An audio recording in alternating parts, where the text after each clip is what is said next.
이어서 5회의 공과의 말씀을 살펴보도록 하겠습니다. 자, 공과의 말씀 제목을 두 가지로 얘기했어요. 예언과 또 뭐요? 방언에 대해서 이렇게 두 가지를 얘기를 하고 있는데, 자, 오늘 이 고린도전서 14장, 특별히 예언과 방언에 대해서 사도 바울이 짚고 있는 이 대목은 굉장히 한편으로는 중요하고 또 다른 한편으로는 다소 염려가 되는 그런 말씀이기도 해요.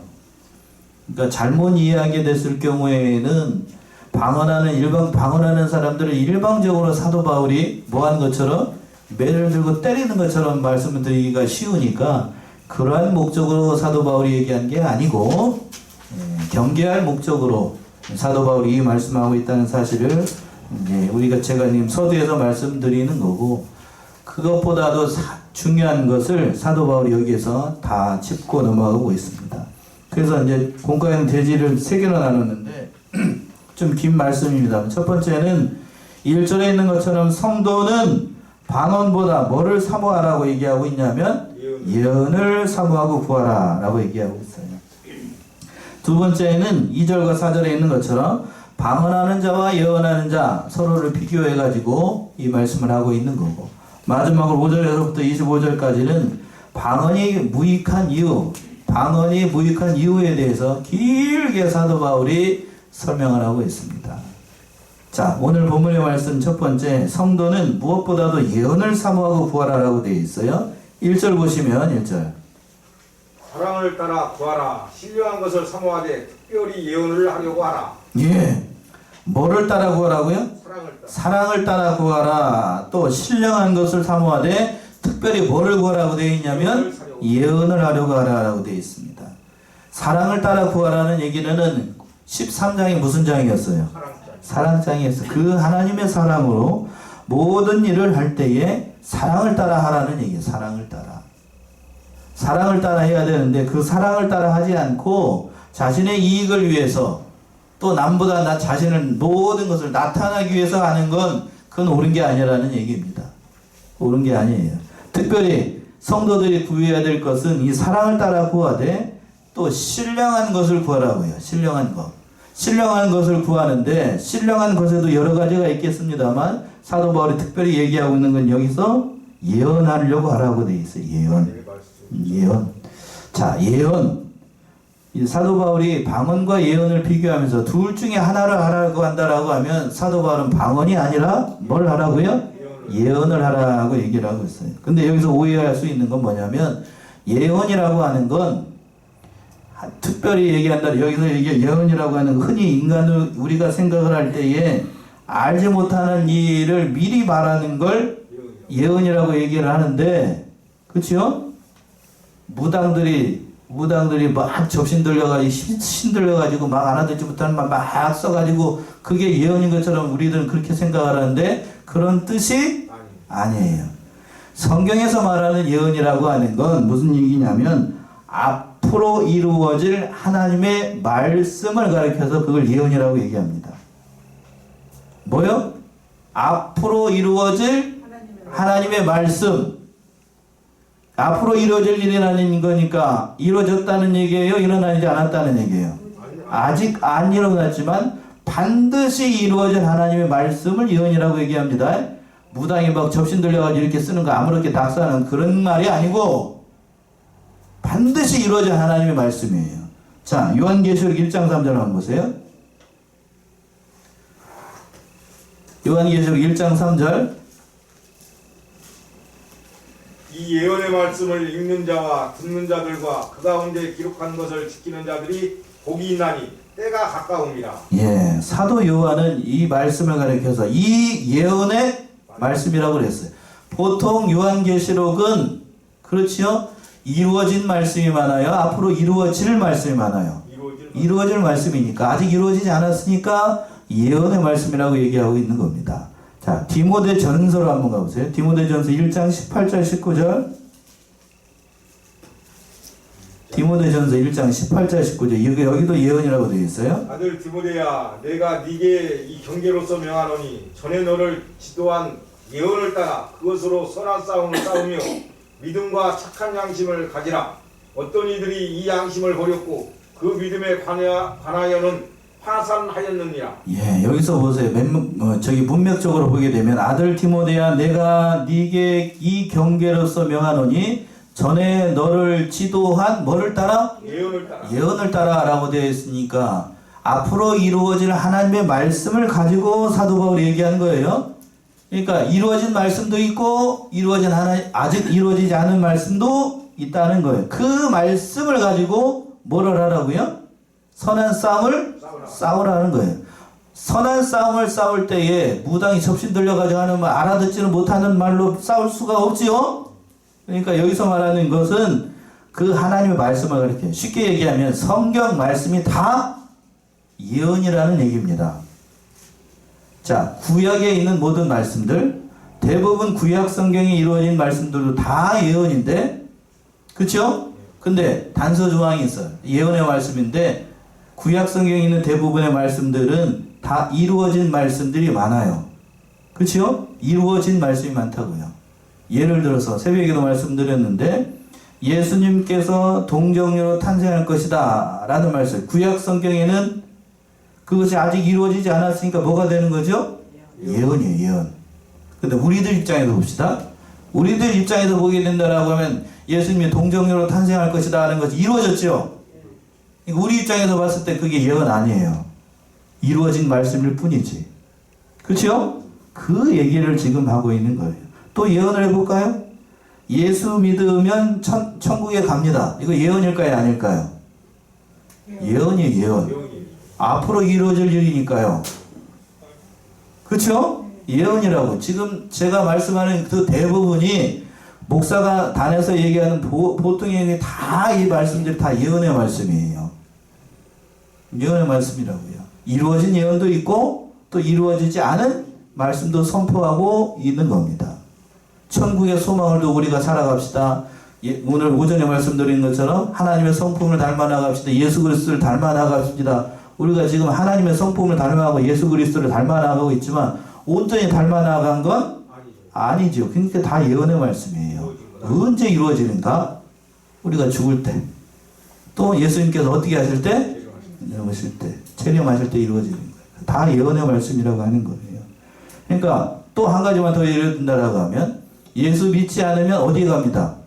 지옥에 갑니다. 이것도 예언일까요? 아닐까요? 그것도 예언이에요. 그러니까 여러분들이 얘기하는 것, 그러니까 예언에 대해서 그 성도들이 생각하는 게 뭐냐면 그 신령한 사람이 하는 것으로 생각하면 안 돼요. 예? 여러분들도 다 예언하고 있는 거고 그 예언의 말씀을 지금 듣고 보고 있는 거예요.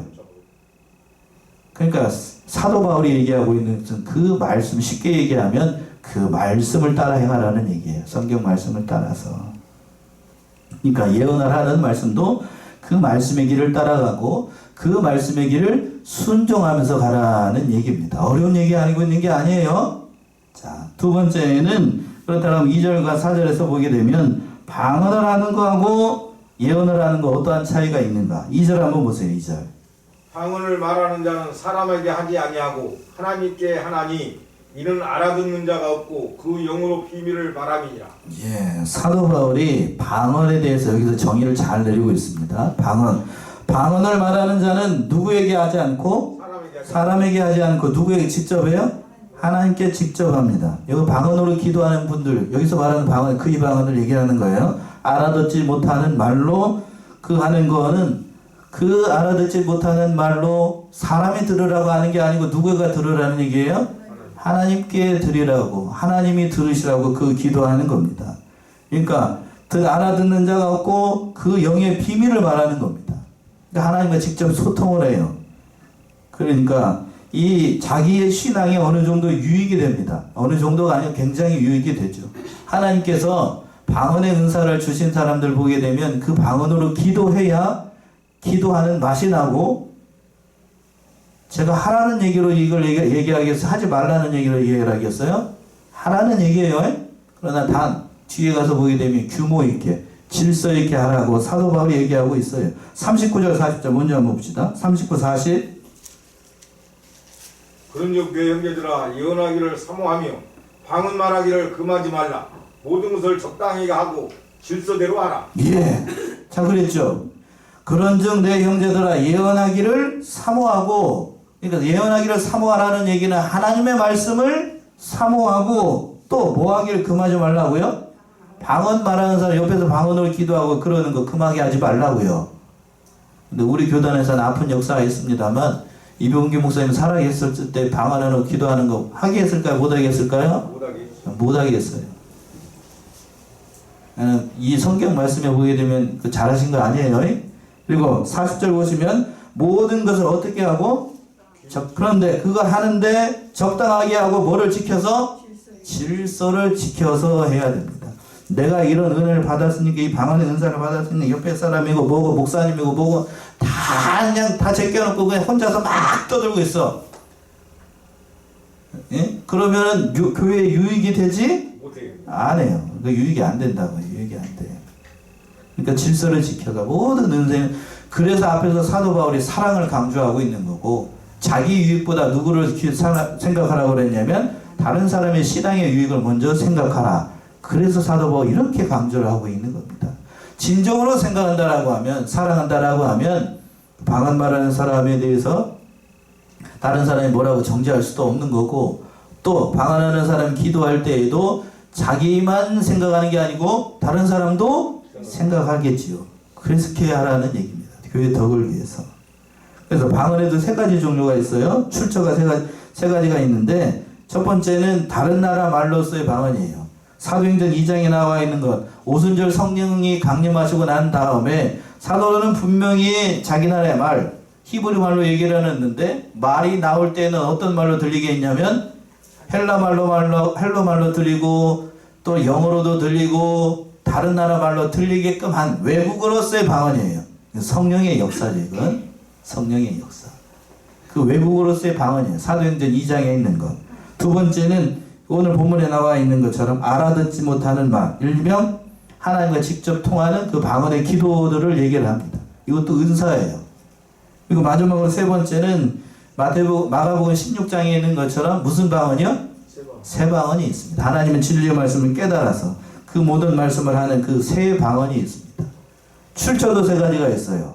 방언의 출처도 첫 번째는 누구로부터 오는 방언이 있냐면 하나님으로부터. 아까 그랬죠? 방언이 하나님으로부터 온다고 했잖아요. 하나님이 주신 은사라고 얘기를 했고 저도 이거 부인하지 않아요. 하나님께서 직접 그 사람의 신앙의 유익을 위해서 연약한 그 믿음을 가지고 있는 성도들을 돕기 위해서 하나님께서 특별히 방언의 은사를 주신 분이 있어요. 있습니다. 분명히 있어요. 저도 그거 부인하지 않아요. 그러나 저에게는 주시지 않았어요. 예. 두 번째는 하나님으로부터 왔다라고 하면 또 누구로부터 오는 방언도 있다는 얘기냐면 마귀로부터 오는 것도 있어요. 들어보면 알아요. 들어보면 안다고요. 이게 설명이 안 돼요. 이거는 영에 관한 일이라 들어봐야 알아요. 들어보면 압니다. 그리고 마지막으로는 하나님도 아니고 마귀도 아니고 누구로부터? 자기가 만들어낸 자기의 방언이 있어요. 사람 배워서 하는 방언. 자기 스스로 방언을 배워가지고 연습해가지고 방언하는 방언도 있다고요. 그러나 이게 왜 이렇게 됐는가 하면 우리나라도 처음에 신학이 제대로 정립되지 않았을 경우에 몇 번 얘기한 것 같아요. 오순절 계통이나 순복음 계통에서 그런 얘기를 했던 경우들이 있어요. 방언하지 못하는 사람은 구원받은 게 아니다. 맞아요? 네, 그거 맞는 게 아니라고. 그래서 오순절 순복음 교회에 들어가려고 하면 다 뭐를 해야 되냐면 다 방언해야 돼요. 저 같은 사람은 그러니까 목사도 못해요. 왜 그러냐면 다 방언해야 되는데 방언 못하니까 못하는 거예요. 그러나 방언은 하나님께서 주신 뭐라고요? 은사예요. 은사. 아무나 주는 게 아니에요. 아무나 주는 게 아니라고.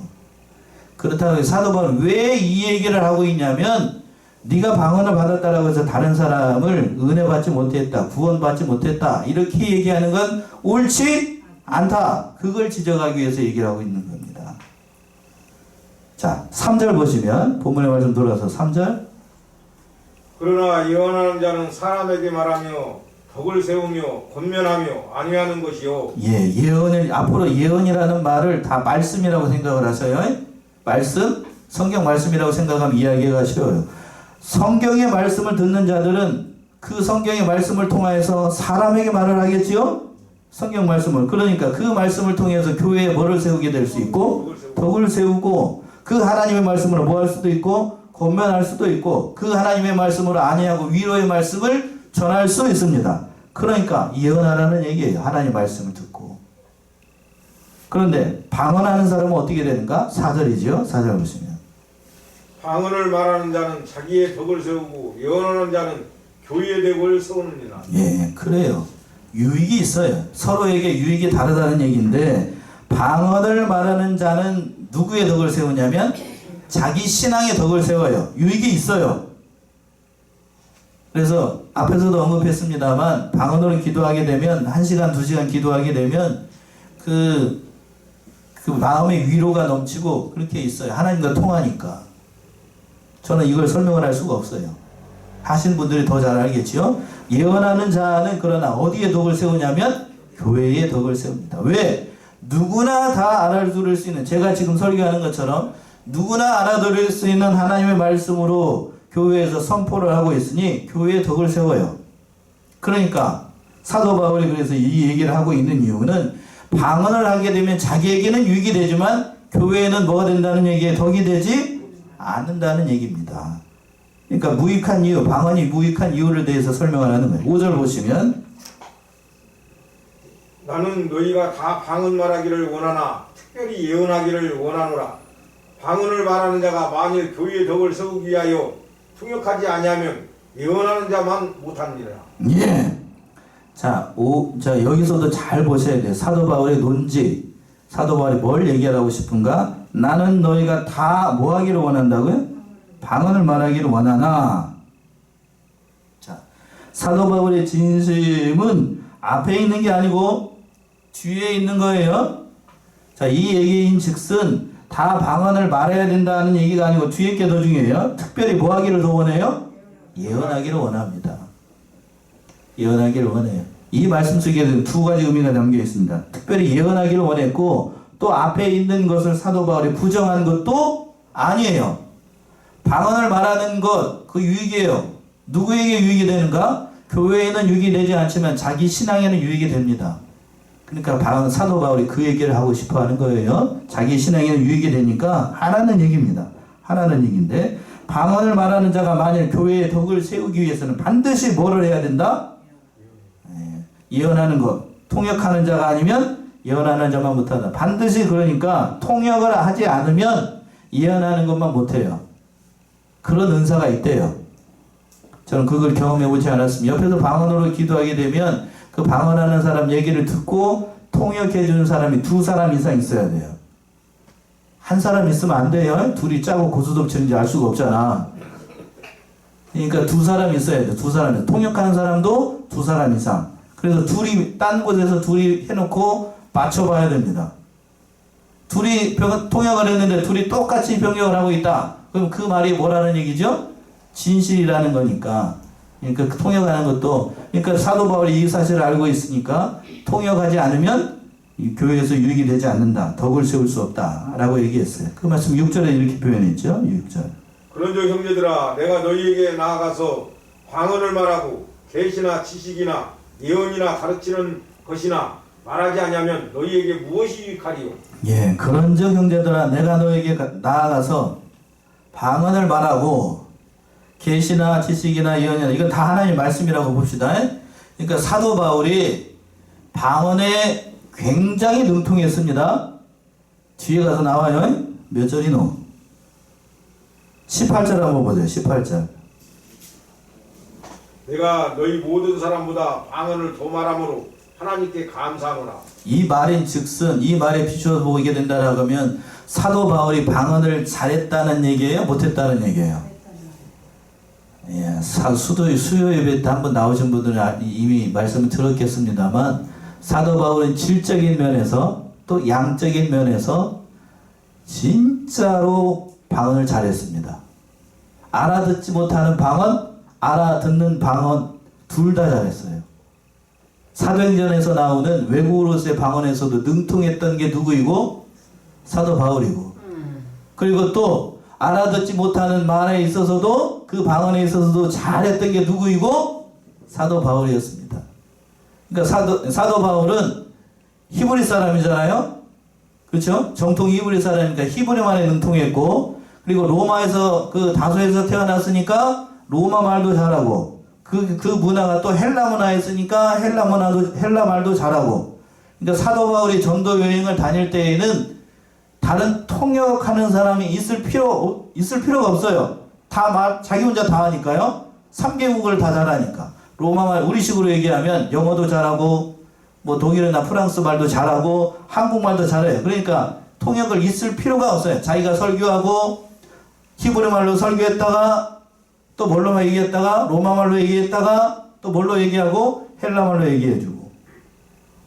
이런 방언에 특출났던 게 사도 바울이고, 또 중요한 사실이 뭔가 하면 알아듣지 못하는 방언에 있어서도 타의 추정을 불허할 정도로 아주 현란하게 기도의 은사가 깊었던 것이 사도 바울이었습니다. 그러니까 그 기도의 은사가 깊으니까 사도 바울이 기도하다가 어디까지 가요? 3층전까지 가는 거죠. 3층전까지 갈 수 있었던 비밀이 거기에 있습니다. 그러니까 혹자들이 얘기하는 사도 바울이 이렇게 방언에 대해서 어떻게 보게 되면 방언의 무익한 점에 대해서 사도 바울이 이렇게 얘기하는 것을 보니까 사도 바울이 방언 못해가지고 자격지심이 이렇게 한 말이다. 결코 그런 게 아니에요. 결코 그런 뜻이 아니라고요. 성경을 제대로 이해하지 못하는 사람들이 사도 바울이 방언을 못했으니까 이렇게 얘기하는 거지. 그건 천만의 말씀입니다. 천만의 말씀. 천만의 말씀.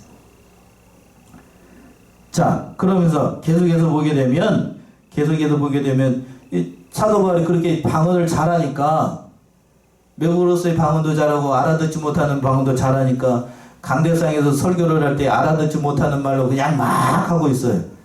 그러면 대부분의 사람들이 알아들을까요? 못 알아들을까요? 못 알아들어요. 그 말씀이 6절에 있는 거예요. 계시나 지식이나 예언이나 가르치는 것이나 말하지 아니하면 너에게 뭐가 유익이 되겠느냐? 방언으로 말한다라고 하면. 알아들을 수가 없으니까 도대체 목사가 무슨 말을 하는 거요? 알아들을 수가 없지요. 그러니까 유익이 되지 못한다고요. 그러면서 또 7절부터는 이렇게 설명을 하고 있는, 다른 예를 들어서 7절이요? 혹 전하 검은고와 같이 생명 없는 것이 소리를 낼 때에 그 음의 분별을 내지 아니하면 저 부는 것인지 검은고 타는 것인지 어찌 알게 되리요? 그렇죠. 음악을 할 때에도 그 생명 없는 그 악기들이 소리를 낼 때에도 음표대로 소리를 내야 됩니다. 그렇죠? 그 음표대로 소리를 내야 되는데 다른 소리 나기란 불협화음이 나가지고 도대체 뭔 소리인지 알 수가 없잖아요.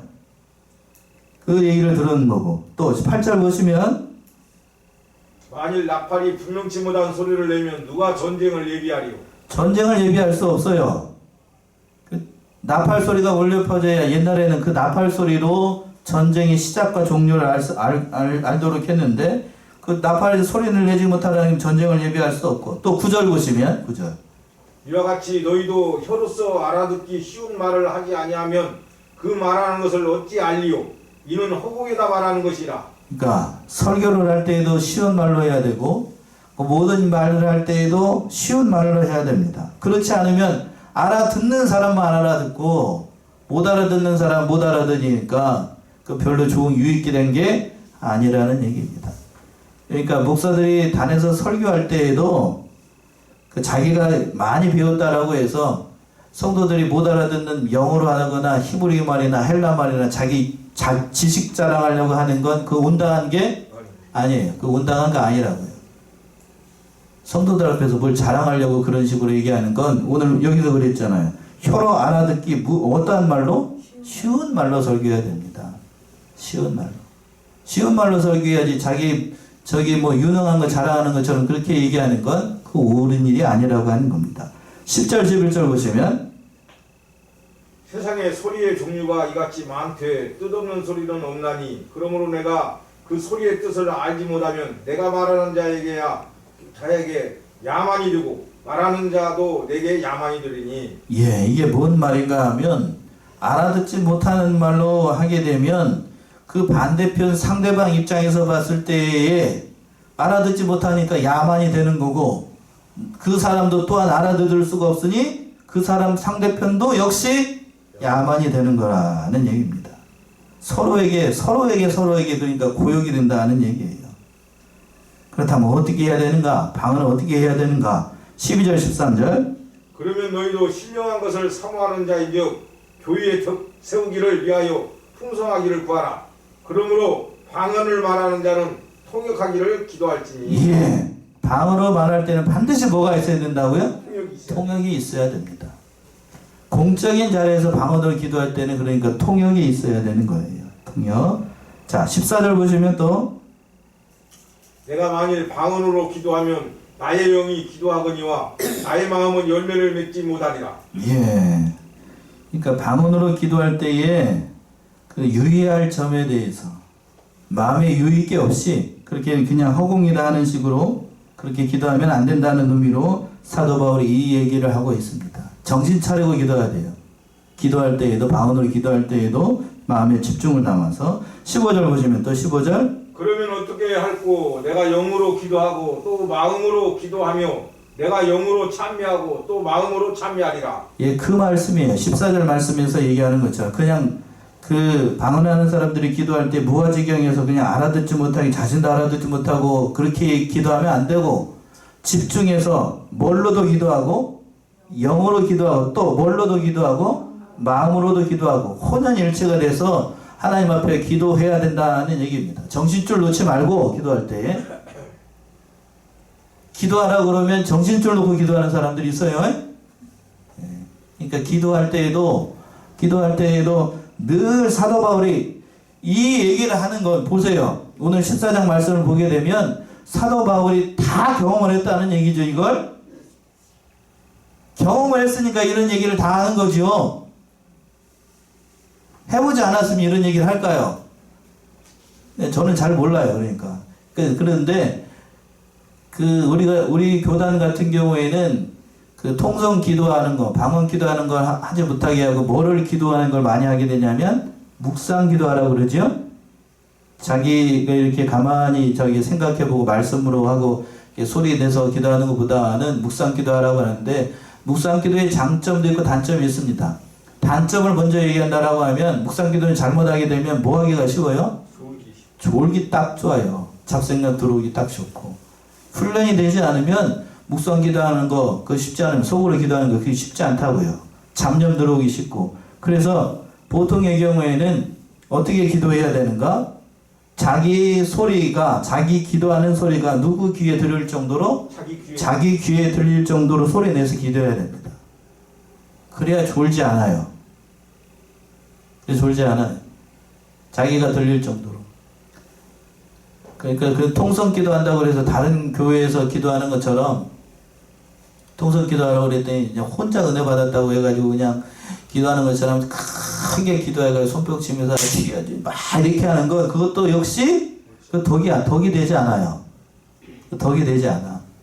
뒤에 가서 나와요. 덕이 되지 않는 이유를 뒤에 가서 얘기한다니까 사도 바울이 다 경험을 해봤어요. 다 경험해보니까 사도 바울이 이렇게 얘기하는 거죠. 그러니까 또 여기 방언으로 기도할 때에도 방언으로 기도하게 되면 하나님과 직접 통하는 기도를 하다 보니까 뭐 하기가 또 하기가 쉽냐면 정신줄 놓고 기도하기가 쉽다고요. 무아지경에서 마치 무당이 하는 것처럼 그렇게 하면 안 된다고요. 다 사도 바울이 뭐 했다는 얘기예요? 그걸 다 경험해봤다는 얘기예요. 다 경험해봤다. 다 경험해봤으니까 영어로 기도하고 또 뭘로도 기도하고 자기 마음에 온 정신과 온 마음을 담아서 기도해야 된다. 그러니까 기도가 쉬운 게 아니에요. 그만큼 기도가 간절해야 된다는 얘기고 또 16절 17절 그렇지 아니하면 네가 영으로 축복할 때 무시한 처지에 있는 자가 네가 무슨 말을 하는지 알지 못하고 네 감사에 어찌 아멘하리요. 너는 감사를 잘하였으나 그러나 다른 사람은 덕셈을 받지 못하리라. 예, 이 말씀이 그거죠. 제가 예를 들어서 저는 한번 말씀드렸는데 제가 영어를 잘 못합니다만 영어로 설교하고 영어로 한다라고 해봅시다. 그래서 알아듣는 사람이 몇 명이나 될까요? 별로 없어요? 그러면 목사님이 말씀하고 난 다음에 언제 아멘을 해야 되지? 타이밍을 잘 봐서 아멘을 해야 될 텐데. 그러겠죠? 이 자리에 외국 사람이 앉아 있어요. 미국 사람이 앉아 있어요. 근데 한국말로 저는 설교를 하는데 그 사람 입장에서 봤을 때는 내가 언제 에이멘 해야 되나? 언제 하는 거지? 이렇게 해야 될 거 아니에요? 예? 방언으로 기도한다라고 하는 것도 역시 마찬가지잖아요. 언제 내가 아멘 해야 되는지 알아들을 수가 없어요. 알아들을 수가. 그러니까 그 방언의 유익에 대해서 이렇게 유익이 되지 못한다는 면을 사도 바울이 이렇게 얘기를 하고 있는 거예요. 근데 이렇게 얘기하는 걸 조목조목 방언의 무익한 점에 대해서 사도 바울이 짚고 있는 이유는 18절에 있는 것처럼 사도 바울이 방언을 못해서가 아니에요. 18절 보시면 다시 한번. 내가 너희 모든 사람보다 방언을 더 말함으로 하나님께 감사하노라. 예. 이 말씀은 내가 너희 모든 사람보다 방언을 더 잘해요. 질적으로나 양적으로나. 그러니까 하나님께 뭐 한다고요? 감사한다고요. 이 얘기인 즉슨 내가 이걸 다 경험해봤다는 얘기예요. 이걸 다 경험해봤어. 경험해봤으니까 방언이 무익하다는 것도 알고 또 다른 면으로 방언이 유익한 면도 있다 하는 사실을 알고 사도 바울이 이 얘기를 다 얘기하는 거예요. 다 얘기하고 있습니다. 자, 19절 보시면 19절.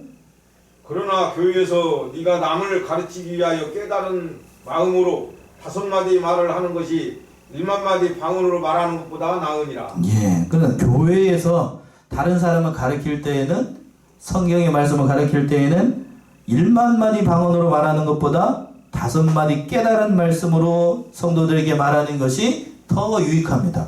그게 더 성도들 입장에서 봤을 때는 알아듣기 쉬워요. 그렇죠? 그 1만 마디 방언하는 걸 알아듣지 못하는 말 써가면서 그냥 이렇게 하는 것보다 알아듣기 쉬운 말로 깨달은 말씀으로 심령을 울리는 그 말씀으로 말씀하는 게 오히려 더 유익하다는 얘기입니다. 예. 자, 20절 보자. 아멘이 나오네. 20절. 형제들아, 지혜는 아이가 되지 말고 악에는 어린아이가 되라. 지혜에 상성한 사람이더라. 예. 이 말씀도 지혜는 아이가 되지 말고 악에게는 어린아이가 되라. 악한 것은 본받지 말라는 얘기지요. 자, 21절 보시면 율법에 기록된 바 주께서 가라사대 내가 다른 방언하는 자와 다른 입술로 이 백성에게 말할지라도 저희가 오히려 듣지 아니하리라 하였으니. 예, 이사야 28장에 있는 말씀인데 사도 바울이 인용을 해가지고 이 말씀하고 있어요. 한번 찾아보세요. 이사야 28장 11절 12절.